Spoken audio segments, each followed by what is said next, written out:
여러분 안녕하십니까. 2026년 8월 2일 오후 7시 57분을 가리키고 있습니다. 그러니까 밤 시간이죠. 3분 전 8시래요. 여기 보면은 미합중국 의회 명예황금 훈장. 미국 의회가 수여하는 훈장으로 미국 최고의 훈장이며 미국 대통령 자유훈장과 함께 미국에서 민간인들이 받을 수 있는 최고의 영예 중 하나이다. 영어의 정식 명칭은 의회 금장이다. 미국 역사와 문화에 오랜 기간 동안 주요 성과와 영향을 남기며 업적을 거둔 사람들에게 수여되며 미국인이 아니더라도 수상이 가능하다. 이렇게 되어 있습니다. 그래서 이 라이트 형제가 아마 훈장을 받은 모양이죠. 타임 선정 20세기 가장 영향력 있는 인물 100인. 타임즈지가 미국의 타임즈지가 있잖아요. 그 타임즈지가 선정한 가장 영향력 있는 100인을 선정했는데 거기에 아마 라이트 형제가 들어가 있는 모양이죠.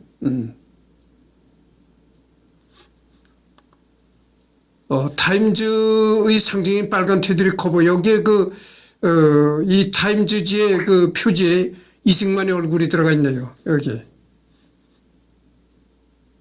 예.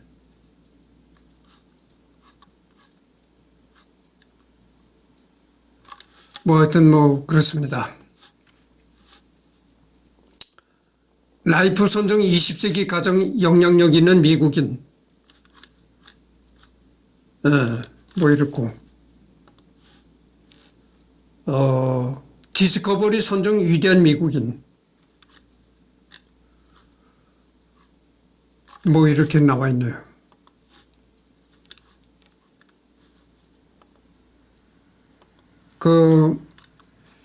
미합중국 의회 명예황금 훈장이라는 걸 한번 열어보죠. 여기 이렇게 쭉 나와 있는데, 라이트 형제가 여기 어디 들어가 있는 모양이죠. 한번 훑어봅시다. 여기 들어가 있네요. 1909년 라이트 형제가 여기 들어가 있습니다. 그러니까 이거는 이제 의회, 미국 의회가, 미국 의회의 미국 국회가 수여하는 황금 훈장을 받은 사람들의 명장입니다. 황금 훈장을 받은 사람들의 명단입니다. 이 명단에 이제 라이트 형제가 들어가 있는 거죠. 그러니까 미국 국회에서 수여하는 훈장을 받았다. 이런 얘기입니다.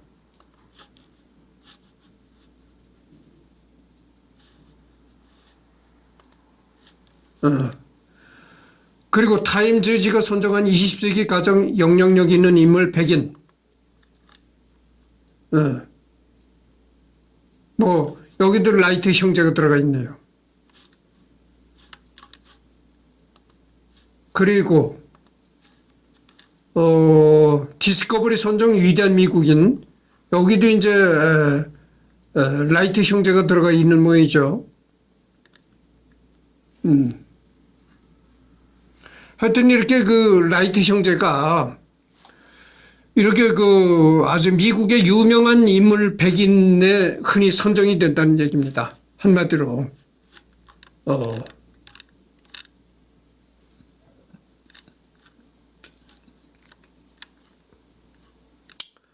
여기 보면 이게 이제 라이트 형제죠. 이 형제간입니다. 이제 형제간. 이제 왼쪽부터 오빌라이트 동생, 윌버 라이트 형이다. 이 사람이 동생이고 이 사람이 형이다 이거죠. 그러니까 이게 처음 이 라이트 형제가 처음 발명한 비행기에서 이렇게 앉아 있는 겁니다. 근데 이 라이트 형제 두 사람 다 이 독신으로 죽었다래요. 결혼을 하지 않고 독신으로 죽어서 이 라이트 형제는 혈통이 끊어졌다 이런 얘기입니다. 그래서 이제 국적은 미국이고 가족은 아버지 밀턴 라이트, 어머니 수잔 캐서린 코너 라이트, 형 로이 실린 라이트, 형 로린 라이트, 남매 오티스 라이트, 아이다 라이트, 여동생 캐서린 라이트, 그 다음에 뭐 오빌라이트, 윌버라이트 이렇게 되어 있습니다. 1903년 인류 사상 최초로 조종이 가능한 동력 비행기를 제작하여 비행에 성공시킨 미국인 윌버라이트와 오빌라이트 형제를 일컫는 말로 항공공학의 아버지라고 불린다. 오늘날 그 비행기의 아버지라고 불린다는 것이죠. 해외 언론사 라이프에서 항공 역사에 영향을 끼친 인물들 100선을 선정한 적이 있는데 1위는 라이트 형제였다. 2위는 베르너 폰 브라운 일생.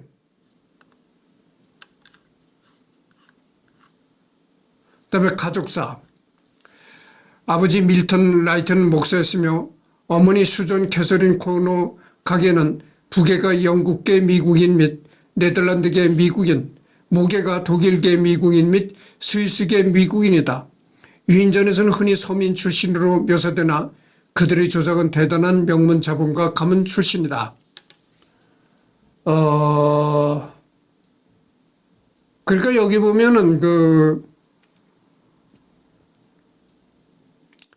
아버지는 영국계 미국인이라는 겁니다.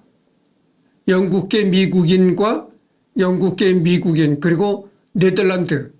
그러니까 아버지 부계는 영국 피와 네덜란드 피가 섞인 사람이고 어머니는 이제 독일과 이제 스위스의 피가 섞인 사람이라는 거죠. 형 윌버라이트는 인디애나주 밀빌에서 태어났으나 태어난 지 얼마 되지 않아 오하이오주 데이턴으로 가족이 이주했고 이후 데이턴에서 오빌라이트가 태어나 두 형제 모두 데이턴에서 죽었으므로 두 형제 모두 데이턴을 상징하는 인물이라 할 수 있다. 대체로 라이트 형제라고 하면 윌버와 오빌만 잘 알려지지만 사실 두 사람은 둘뿐인 형제가 아니라 삼남과 사남이었으며 위로 장남 로렌스 필립 라이트, 차남 토머스 라이트와 아래로 막내 여동생 캐서린 라이트가 또 있었기에 엄밀히 말하면 라이트 오남매다. 그러나 항공기 사업을 평생 전업으로 뛴 이들은 윌버와 오빌뿐이라서 일반적으로는 이 두 명을 가리켜 라이트 형제라고 한다.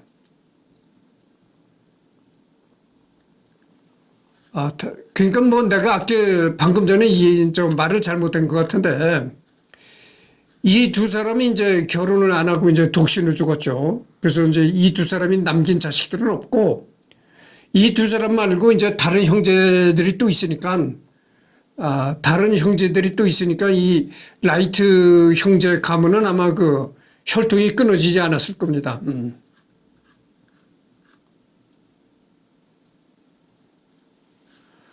다른 형제자매 세 사람도 셋째 윌버와 넷째 오비를 도왔음에도 실질적인 비행기 제조에 나선 이 두 사람의 이름만 잘 알려져 있다.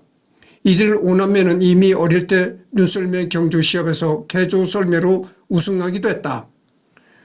일반적으로 윌버와 오비를 제외하면 자금 지원만 했다고 알려졌지만 캐서린이 비행기 동력 전달 방식을 체인으로 하자고 제안하는 등 비행기 개발 초기엔 나머지 3남매도 도움을 아끼지 않았다고 한다.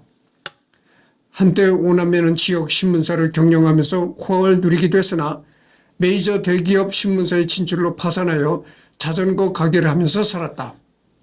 일설과는 달리 그다지 가난하지는 않았다.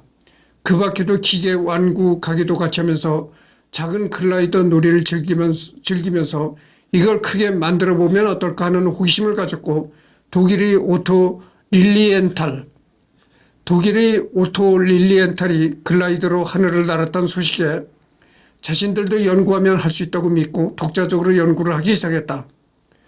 그러던 도중 릴리엔탈이 글라이더 시험 비행 중 돌풍에 의한 추락사한 것을 알고 글라이더 말고 다른 것은 안 될까 하여 비행기 연구를 시작했다. 이 독일에 이제 글라이더 비행을 하던 사람은 이제 추락사에서 죽었다는 거죠. 비행기 개발을 위한 노력. 이들은 독자적인 연구만으로 도저히 어렵다고 판단하여 미국 스미스 소니언 재단 과학 협회를 찾아가 이 스미스 소니언 재단이 아직도 뭐 있는 걸로 내가 알고 있어요. 전문적인 과학자들에게 여러 정보를 듣기도 하며 열심히 노력한다. 결국 윌버와 오빌이 주로 비행기 연구 및 개발, 시험 비행에 나서기로 하고 로런스와 토머스가 자전거 가게와 기계 완구 가게를 맡고 캐서린은 초등교사로 돈을 벌면서 연구 자금을 보태준다.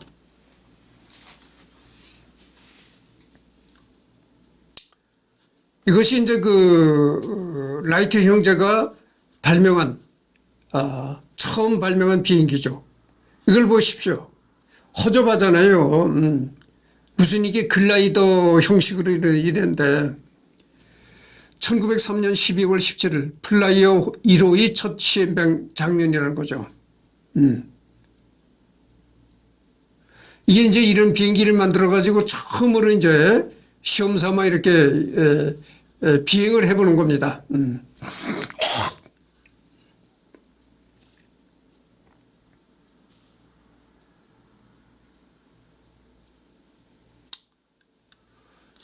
여러 연구와 같이 바람의 크기 및 일정 속도의 바람이 부는 곳을 찾아 헤맨 끝에 노스캐롤라이나 주에 있던 당시 인구 100명도 안 되는 작은 마을 키티오크로 찾아간다. 그곳을 연구 거점으로 삼아 3년에 걸친 온갖 시행착오 끝에 마침내 1903년 12월 17일 프랑스계 글라이더 조종사이자 비행기 연구가인 옥타브 샤누티를 포함한 안전요원 5명이 보는 자리에서 라이트 형제를 태운 동력 비행기 플라이어 1호는 하늘로 날아올랐고 첫 시도에 약 12초 동안 짧은 비행을 했으나 라이트 형제는 비행 성공이라고 생각하진 않았다. 하지만 저 자신은 비행 성공 기록이라고 잘못 알려진 사진이다. 저 사진은 전날의 첫 번째 시도 사진이고 12초 동안 37m를 비행했다. 이 비행기로 12초 동안 37m를 날아갔다는 겁니다.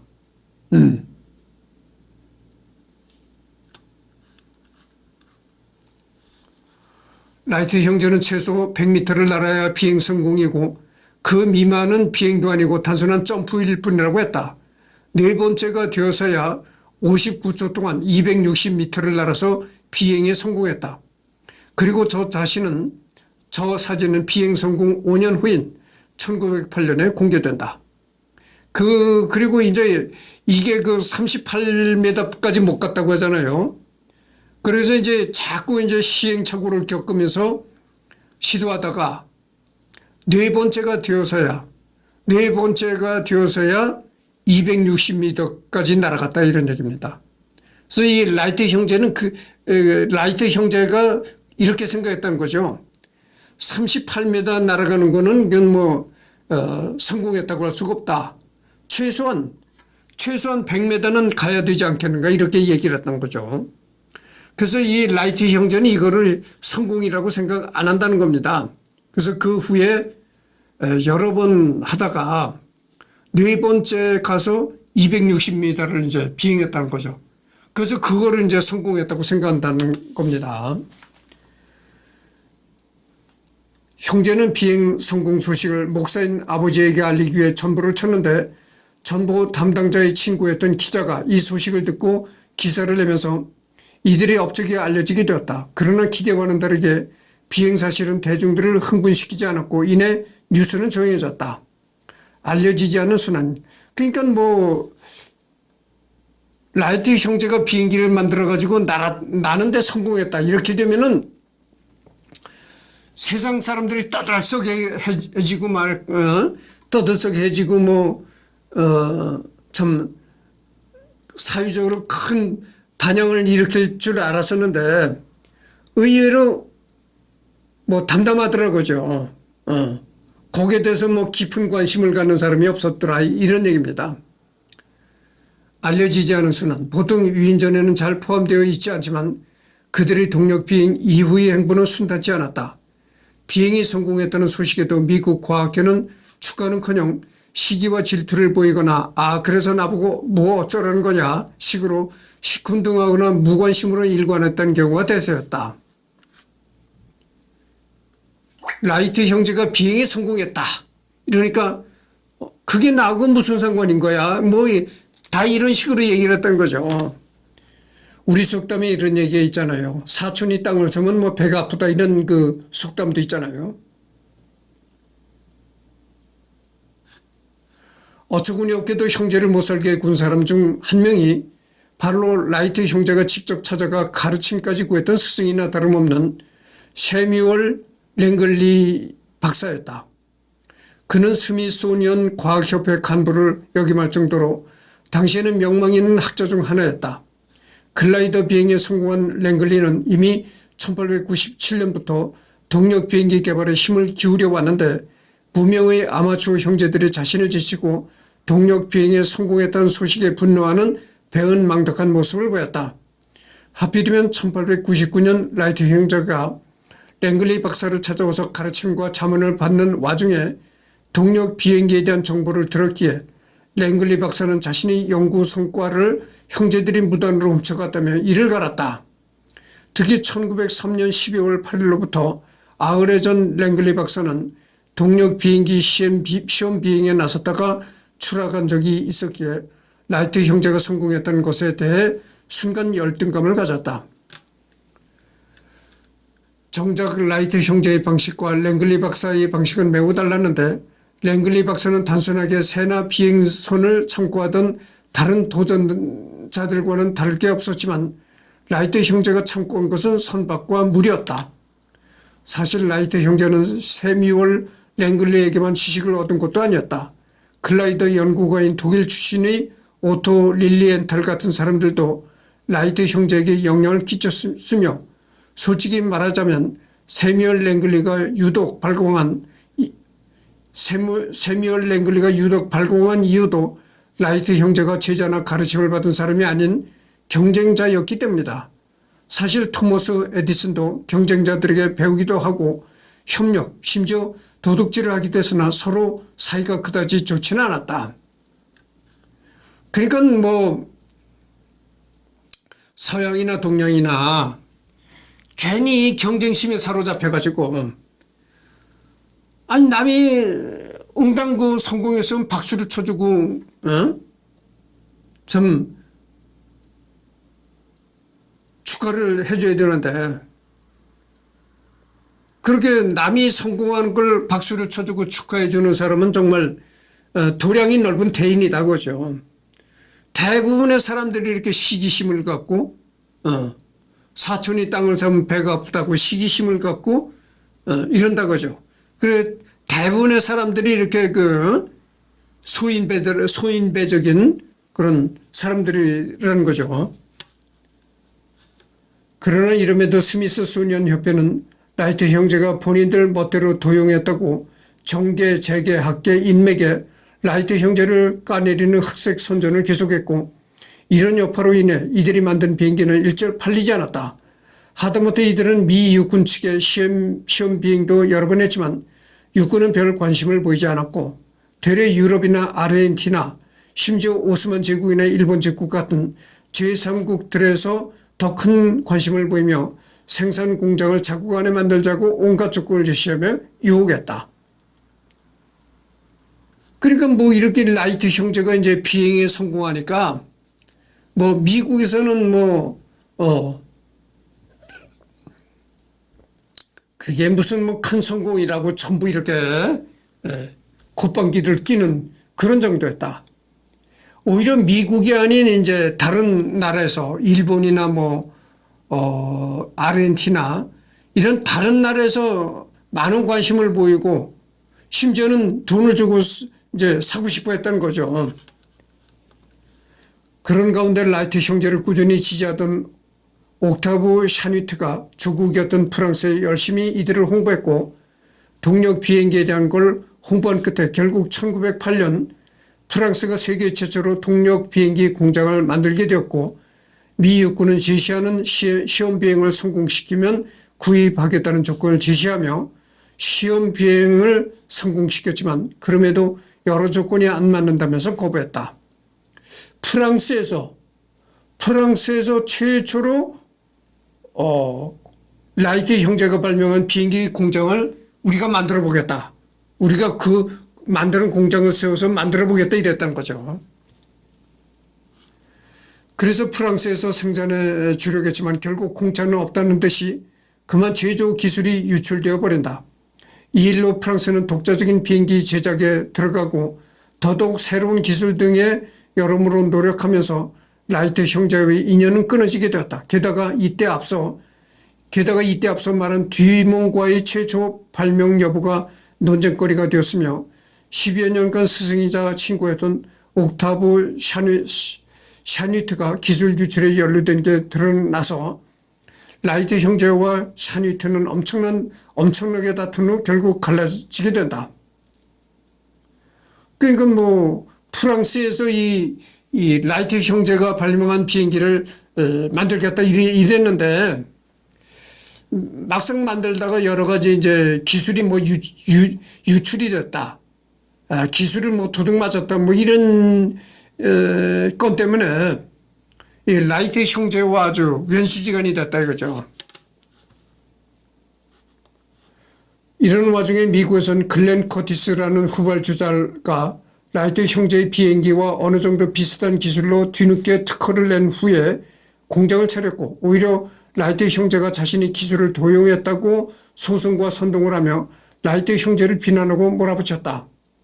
어처구니 없게도 조국 미국은 커티스의 주장에 더 동조하였고 많은 사람들도 커티스가 라이트 형제를 향해 반박하는 논조에 따라주는 바람에 원조 라이트 형제가 되려 온갖 고생을 했으며 기나긴 소송이 시작되었다. 기막힌 일이죠. 그리고 후발주자가 미국에서 이제 후발주자가 또 비행기를 만들어가지고 이제 공장을 차리게 됐다 이거죠. 그래서 물건을 막 만들어냈는데 이런 그 비행기 공장을 운영하던 사람이 뭐라고 했냐면은 라이트 형제가 나한테 기술을 훔쳐갔다. 이렇게 얘기를 했다는 거예요. 그러니까 이게 정말 적반하장도 유분수지. 얼마나 이 라이트 형제가 불타고 나겠어요. 기막힌 일이죠. 그래서 그 아주 라이트 형제와 이 후발주자 간에 기나긴 재판을 해나갔다는 거죠. 소송을 맡았던 것은 형 일부였는데 잦은 여행과 재판으로 인해 건강이 쇠약해진 상태였다. 1912년 보스턴으로 사업차 여행을 다녀온 후에 디프스열 진단을 받았고 몇 주 동안 의식을 잃었다 회복했다를 반복하다가 끝내 회복하지 못하고 45살이라는 아직 한창 나이에 부친보다도 5년 먼저 숨졌다. 여러분이 소송이 정말 못할 짓입니다. 왜 못할 짓인 거 아니에요? 여러분 소송을 한번 제기하면요.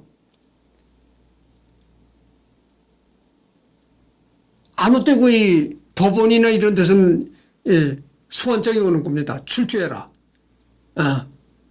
그러니까 수시로 이렇게 오라가라 하니까 그게 어떻게 되겠어요? 직장 생활하는 사람이 직장에서도 직장 생활도 못하게 되는 거죠. 수시로 오라가라 하는데 그 직장 생활이 되겠어요? 그러지. 그것뿐이겠습니까? 계속 거기 신경이 이제 재판 과정에 누가 이제 재판에서 지고 이기느냐 거기에 온 신경이 쓸 수밖에 없고. 그 스트레스가 엄청나게 되는 거죠. 그러니까 뭐 생업은 생업대로 못하게 되고, 그러니까 뭐 생업을 못하게 되니까 생활비도 쪼들리게 되고, 수시로 법원에서는 수시로 오라가라 불러들이고, 그리고 재판이 뭐 한두 달 안에 뭐 재판이 열리는 것도 아니잖아요. 소송을 한번 걸면 말이죠. 보통 한 5년씩 갑니다. 그리고 5년도 빠르게 이제 진행이 되는 거예요. 보통 재판이요. 10년씩 가는 재판이 허다합니다. 한번 민사재판 같은 거, 민사소송 같은 거 한번 걸어놓잖아요. 질질 겁니다. 가라 하다가 한 3, 4년이 열려야 뭐 또 한번 재판이 열릴까 말까 하고 하여튼 적어도 하여튼 10년은 걸려야 좌우지간에 재판의 결과를 얻게 된다는 거죠. 그러니까 뭐 오랜 소송이 그렇게 오래 가고 수시로 오라가라 생업이 다 이제 숲으로 돌아가고 온 신경은 그건 다 재판에 쏠려 있고 물질적으로나 정신적으로 엄청난 그걸 겪게 되는 거죠. 그래서 대부분 소송을 걸었다가도 대부분 그 합의하고 마는 게 그래서 그런 거예요. 실제 재판해서 이겨봐야 별 소용이 없는 겁니다. 우리 말이 이런 얘기잖아요. 영광뿐이 상처라고.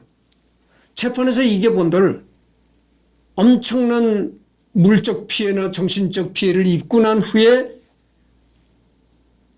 이기게 되는 것입니다. 이긴다 하더라도. 그러니까 뭐 상처뿐인 영광이다 그죠. 그러니까 이 재판이라는 것은 그런 거예요. 재판이라는 것은 예를 들면 이제 그 우리나라의 큰 대기업 뭐 현대자동차나 뭐 삼성 이런 기업 차원에서 재판을 해야지. 개인이 자꾸 이 소송 재판에 불리켜 다니다가 보면 자꾸 이 개인 차원에서 자꾸 소송을 걸고 재판에 불리켜 다니다 보면요. 다 망하는 겁니다. 다 망한 뒤에 이기면 그게 무슨 소용이 있겠어요. 그래서 합의를 보는 게 그래서 양쪽이 이제 대부분 그래서 합의를 보고 끝나는 거예요. 이기본들 그 무슨 소용이 있습니까? 소용이 없는 거예요. 그래서 서로가 이제 적당한 선에서 서로가 타협을 보고 합의에 이르게 된 거죠. 그래서 웬만하면 이게 재판에 그렇게 왜냐면 말이죠. 내가 이제 좀 얘기가 길어진다 하더라도 좀 들어보십시오. 삼성이나 현대자동차 같은 대기업은요, 거기에 전문 변호사가 있습니다. 네. 그 삼성이나 현대에 고용된 전문 변호사가 있어요. 그러니까 그 변호사들이 전적으로 변호사라는 이 임무가 그거잖아요. 그게 직업인데 그 삼성이나 현대에 소속된 변호사가 전적으로 그거를 신경을 쓰고 재판에 신경을 쓰고 법원을 쫓아다니고 이런다는 얘기죠.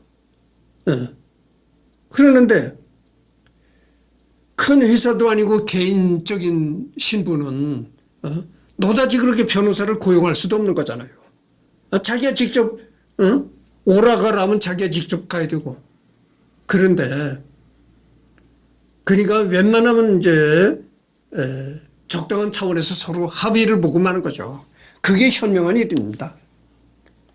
이후 윌버 사고인 1914년에 미국 상급 법원에서는 겨우겨우 라이트 형제가 무고하다고 판결을 내렸지만 이번에는 언론과 사회에서 라이트 형제가 기술 독점으로 커티스를 괴롭혔고 재판을 유리하게 몰아 커티스의 기술도 빼앗아 탐욕을 부린다라고 기사화하여 또 맹비난을 퍼붓다. 커티스의 항의와 소송으로 고생해온 라이트 형제에게 이제는 커티스를 괴롭힌 가해자라는 꼬리표가 붙게 된 것이다. 그러니까 이 라이트 형제가 인류 최초의 비행기를 발명했다고는 하지만 굉장히 마음적으로나 육체적으로 고생을 많이 했네. 미국을 넘어서 조국에서의 푸대접과 형 일부의 죽음으로 슬픔과 절망에 빠진 오빌은 그러니까 형제가 이제 비행기를 연구했는데 그 형이 이렇게 재판으로 이렇게 자꾸 신경을 쓰고 쫓아다니면서 병까지 얻어서 이제 세상을 떠났다 이거죠. 그래서 이 동생이 굉장히 마음의 상처를 입었다 이런 얘기입니다. 다른 형들인 로렌스, 토머스와 함께 미국을 떠난다. 슬픔을 떨치고자 그는 비행기 생산에 전력을 다했고 더 나은 발전을 위하여 연구했으며 프랑스 및 독일, 영국, 네덜란드와 멀리 아르헨티나를 오고 가면서 비행기 홍보를 했다. 오빌은 1918년에도 1911년 모델 B형을 마지막으로 조종하고는 비행기를 조종하지 않았다. 대신 그는 여러 항공위원회에서 우대받으며 위원으로 활동했는데 그 중에는 나사의 전신인 NAC에도 있었으며 28년간 몸을 담았다. 1928년 오랜만에 미국으로 돌아온 오빌은 오랫동안 자신들을 공경에 빠뜨렸던 불구 대천지 원수인 커티스가 사업 실패로 부도에 빠지자 그간 모아온 돈으로 커티스의 생산 공장을 인수하면서 복수에 성공했다. 이것이 바로 1929년 7월 5일에 출범해서 노스캐롤라이나주 데이비슨의 본사를 두고 지금도 운영 중인 커티스 라이트사인데 마음 같아서는 라이트 커티스라고 짓고 싶었겠지만 커티스가 자신과 결혼지간이긴 했어도 그간 비행기 개발 관련으로 마케팅을 훨씬 많이 해온 쪽은 커티스였고 그 덕에 비행기 하면 커티스라는 이름이 대중에게 많이 알려졌기에 오빌은 커티스 이름을 앞에다 두는 것이 인지도와 점유율 면에서 훨씬 긍정적이라고 판단하여 일부러 자기 이름을 뒤로 양보해서 실리를 추구한 사명을 짓는다. 대래 라이트 형제를 사기꾼으로 몰며 소송을 남발하던 커티스는 회사마저 넘어가자 눈앞이 캄캄했고 오래 못 가 1930년 화병으로 세상을 떠났다. 그간 해온 행보를 보면 인과응보다. 일설에는 커티스가 랭글리 박사처럼 죽을 때 후손들에게 라이트 형제를 무너뜨려 달라는 유언을 남겼다고 하지만 확실치는 않다. 그러니까 어쨌든 최종 승자는 라이트 형제가 됐네요. 이 라이트 형제를 그렇게 하던 커티스가 회사가 운영이 어려워져서 망할 위기에 처했는데 부도 위기에 몰렸었는데 그거를 이제 라이트 형제가 그거를 이제 인수를 했다고 하죠. 커티스의 비행기 공장을 넘겨받고 그간 이뤘던 로열티도 인정받아서 경제적으로 어려움은 없었으나 오빌은 미국이 자신들을 외면한 것을 잊지 않았다. 심지어 오빌은 1933년 키티오크에 세계 최초 동력 비행 기념비를 세우고 30주년을 기념하는 자리도 주로 유럽 측 자금으로 지을 정도였다. 세월이 지나 1943년에 비행 최초 40주년을 기념하는 자리를 미국에서 조촐하게 지냈다. 2차 대전 때문에 프랑스와 영국 같은 나라는 정신이 없었기 때문에 이젠 로렌스와 토머스 캐서린 같은 다른 형제들도 모두 죽었기에 홀로 자리에 참여한 오빌은 인터뷰에서 한 말로 여전히 미국에 대한 아쉬움을 토로했다. 그 참 미국에 대한 그 섭섭함이 많겠죠. 영국과 프랑스, 독일 그리고 네덜란드, 벨기에, 유럽 각지에서 나와 세상에 없는 일부 형에게 훈장과 표창장을 주고 명예 시민, 명예 교수, 명예 학자 자리를 주며 인정했지만 주국 미국은 그래 본 적이 없다. 참고로 라이트 형제의 첫 동력 비행인 플라이어 1호는 바로 영국 자연사박물관에 전시되어 있었는데 오빌이 스스로 영국에 임대해 기증한 것이었다. 단 조국인 미국에서 원한다면 언제라도 돌려준다는 조건을 따라서 언젠가 미국이 자신들을 알아줄 것이라는 전망을 했다. 1944년 4월 19일 로키드 항공사의 로키드 컨스텔레이션 두 번째 생산분이 캘리포니아주의 버뱅크에서 워싱턴까지 거리를 6시간 57분으로 주파했다. 이 비행기를 조종한 사람 중 한 명이 하워드 휴즈였다. 돌아오는 도중 이 비행기는 라이트 비행장에 멈춰섰고 오빌은 생애 마지막 비행을 했다. 잠깐이나마 조종관을 잡았는데 비행기 날개 길이가 내가 처음 날았을 때보다 거리가 길어졌군 이라는 말을 남겼다. 오빌은 2차 대전의 대규모 폭격의 피해를 보며 이런 말을 하기도 했다. 우리 형제는 세계 번영을 가져다 줄 발명품을 원했으나 우리가 틀린 것 같소. 물론 나는 우리 형제를 항공기 발명을 절대 후회하지 않지만 그 누구도 그것이 초래한 파괴의 원인 중 하나인 나보다 슬플 수는 없을 거요. 나는 항공기가 마치 불과 같은 것이라 생각하고 나는 그 불로 인한 모든 끔찍한 피해에 대해 후회하고 있지만 그 불로서 할 수 있는 수천 가지 좋은 일을 생각하면 인류 전체에는 이득이라 생각하고 지금 35분을 경과했습니다. 조금 더 해야 되겠습니다. 그래서 이제 이 라이트 형제의 마지막까지 생존했던 한 사람이 2차 대전 중에 2차 대전이 발발해가지고 그 비행기가 전투기가 날아가서 대규모 폭격을 하는 것을 보고 처음 내가 비행기를 발명했지만 이렇게까지 그 비행기가 파괴하는 데 쓰여진다는 것을 보니 참 안타깝다 이렇게 얘기를 했다는 거죠. 1947년 10월 17일 오빌이 사망하기 3개월 전 첫 예거가 벨 X-1 시험기를 타고 음속 장벽을 돌파하는 데 성공했고 오빌은 미 공군의 특별 초청으로 이것을 육안으로 목격했다. 1948년 1월 30일 오빌은 고향인 오하이오주 데이턴시에서 눈을 감았다. 향년 76세, 첫 비행을 한 지 만으로 44년 만이었다. 말과 마차가 다니던 시대에 태어나 항공시대를 열었던 오빌은 초음속 시대의 태동기를 직접 목격한 역사의 선증인이었다.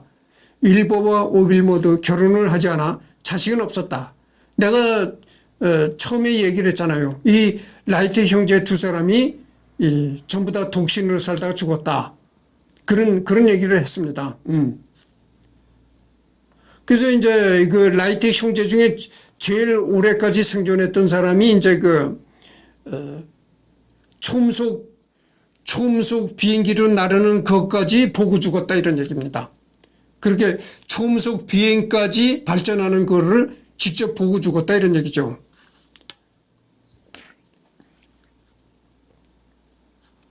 그러니까 여기도 나오지만은 이 라이트 형제 중에 제일 끝까지 살아남았던 사람이 이제 76세까지 살았는데 이 사람이 처음 태어났을 때는 이제 자동차도 없었고 말과 마차만 다니던 시대였었다는 거죠.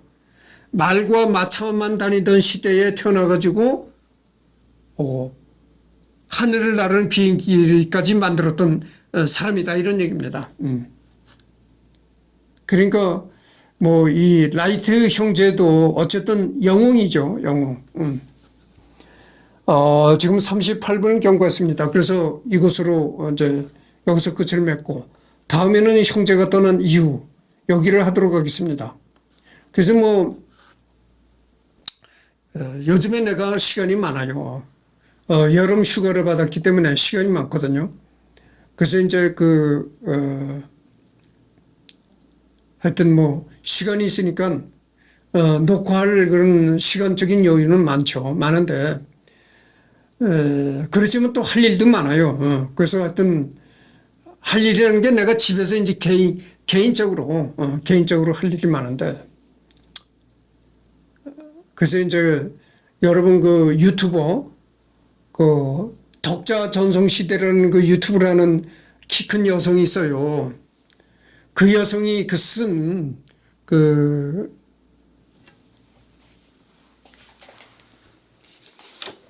이 그루잠이라는 책이 있어요. 그루잠이라는 소설책인데 이것도 내가 이것도 한 20페이지 그것만 읽은 상태예요. 그러니까 나는 조금씩 읽어보고 또 덮었다가 또 읽어보고 하는데 이제 여름 휴가를 맞춰서 좀 시간이 그나마 있으니까 여름 휴가 때 이걸 아주 완독을 할까 이런 생각을 합니다. 그래서 그래서 하여튼 형제가 떠난 이후